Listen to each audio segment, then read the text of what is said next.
Alors justement, tu parles d'une légitimité.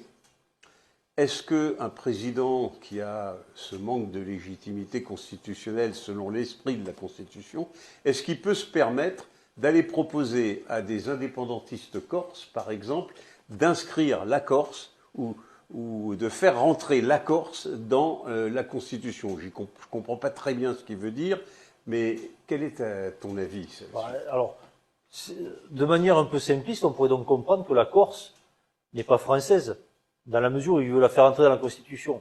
La Corse étant française, elle est d'office dans la Constitution. Elle est régie par ce même esprit, par cette même Constitution que celle qui régit l'ensemble des territoires de la métropole et des Outre-mer, bon, mis à part les spécificités, notamment de la Polynésie. Et on pourrait y revenir aussi dessus. Pour moi, faire rentrer la Corse dans la Constitution, oui, je comprends pas très bien ce qu'il veut dire. Est-ce que, pour lui, c'est créer un statut particulier? Si c'est créer un statut particulier, on ne peut que s'opposer à cette chose-là. Pourquoi à ce moment-là pas un statut particulier pour les Corses, un statut particulier pour les Basques, pour les Bretons, pour le commingeois que je suis, pourquoi je n'aurais pas un statut particulier? Non. Le président de la République est garant de l'unité nationale. Ah oui. Le président de la République est garant de l'unité nationale.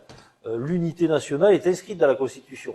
Alors, pourquoi un président voudrait-il désunir la nation par le biais de la Constitution? C'est là où j'ai un peu de mal à le comprendre. Et puis, je suis désolé, mais c'est un peu comme les Savoisiens. On a découvert un nouveau mot. Moi, tu as entendu Damien Cornu cet après-midi. Oui, Damien nous en a beaucoup parlé. Nous exposer ce mouvement d'indépendantistes de Savoie, complètement anachronique. Et d'ailleurs, il nous a appris un nouveau mot, parce que pour moi, les habitants de la Savoie sont des Savoyards, et non pas des Savoisiens. Mais bon, voilà. Donc on a un nouveau mot et une nouvelle entité. Mais Damien était complètement opposé. On est bien d'accord. On est bien d'accord.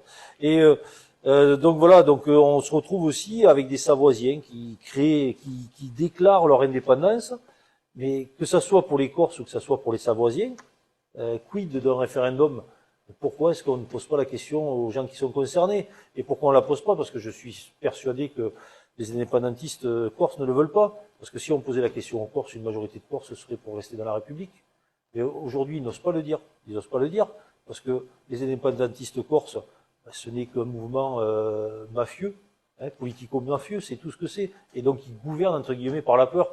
Pour les Savoisiens, c'est différent. Les Savoisiens, ils devaient être 5, ils se sont réunis dans une cabine téléphonique, et ils se sont dit, ça y est, on est indépendants. Bon, normalement, ils devraient être en prison. Mais bon, c'est comme ça.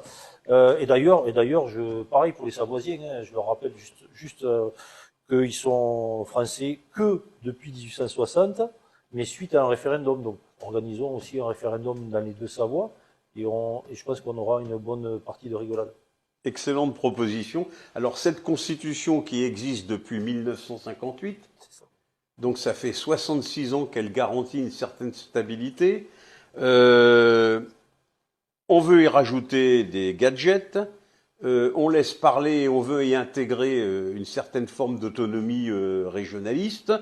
Aujourd'hui, pire encore, des gens comme M. Mélenchon parlent d'en finir avec cette constitution et d'en faire une nouvelle qui établirait la 6e République.